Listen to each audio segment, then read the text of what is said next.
ইনকিলাব ইনকিলাব তুমি কে আমি কে। শরীফ ওসমান হাদি হত্যার বিচারের প্রতিবাদে বগুড়া শেরপুর উপজেলার ধনুটমোড় অঞ্চলে মানববন্ধন করেন ছাত্র জনতা।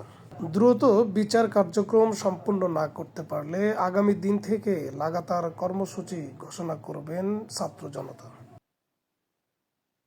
শেরপুর ধনুটবাসী, আসসালামু আলাইকুম।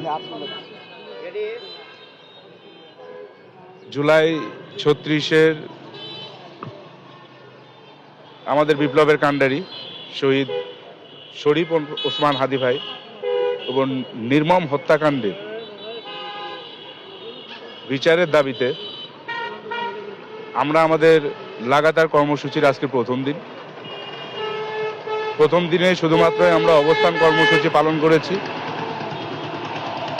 আগামীকাল হতে অর্থাৎ পরবর্তী দিনগুলো হতে দুপুর 2টা থেকে সন্ধ্যা পর্যন্ত আমাদের এই অবস্থান কর্মসূচিগুলো চালু থাকবে ইনশাআল্লাহ। আপনাদের কাছে উদারত এবং দায়িত্বহীন কণ্ঠে বলতে চাই, এই বাংলাদেশে বিপ্লবগুলোকে আলাদা করে ফেলা হচ্ছে, বিপ্লবের নেতৃত্বগুলোকে আলাদা করে ফেলা হচ্ছে। যদি এই বিপ্লবীদের অতীতের ঘটনাগুলোর পুনরাবৃত্তি হয়, যে বিপ্লবীরা হারিয়ে যাবে, তাদেরকে মেরে ফেলা হবে, তাহলে এই বাংলাদেশে আর কোনো বিপ্লবী উঠে দাঁড়াবে না। আমরা সকলেই আশাবাদী, যারা ঘরের ভিতরে বা পর্দার ওপার থেকে দেখছেন,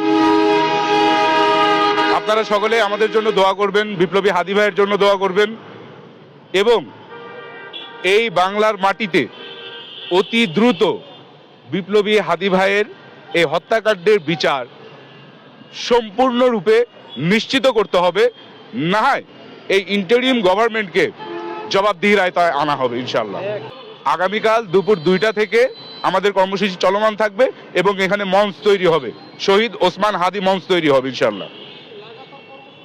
যে লাগাতার কর্মসূচি বিচার নিশ্চিত না হওয়া পর্যন্ত এই আন্দোলন এবং কর্মসূচি চলমান থাকবে ইনশাআল্লাহ। আজকে খুবই দুঃখের সাথে জানাচ্ছি যে আমাদেরকে জুলাই 24 পরবর্তী বিপ্লবের পরেও আজকে আবারও আমাদের এক ভাইয়ের হত্যার প্রতিবাদের জন্য আমাদের রাস্তায় নামতে হচ্ছে। এটা আমাদের জন্য খুবই লজ্জাজনক এবং দুঃখজনক। আমাদের জুলাই বিপ্লবের অন্যতম প্রথম সারির যোদ্ধা, আমাদের সকলের প্রিয় ওসমান হাদি ভাই শহীদ হয়েছেন আজ প্রায় 15 দিন হয়ে গেল, কিন্তু তার বিচার এখন আমরা দৃশ্যমান দেখতে পাচ্ছি না। তার দ্রুত বিচার যদি ইন্টারিম সরকার করতে না পারে, তাহলে তাদের কি দরকার? আমাদের রক্তের উপর দিয়ে হাজারো শহীদের রক্তের উপর দিয়ে সরকার এসেছে। সে যদি শহীদদের কথাই না বোঝে, শহীদদের ভাষায় না বোঝে, শহীদের বিচার যদি না হয়, তাহলে এমন সরকার আমাদের দরকার নেই। আপনারা জানেন যে ওসমান হাদি ভাইকে গত 12 তারিখে গুলি করে করা হয়, আর উনি 18 তারিখে আমাদের ছেড়ে চলে যান।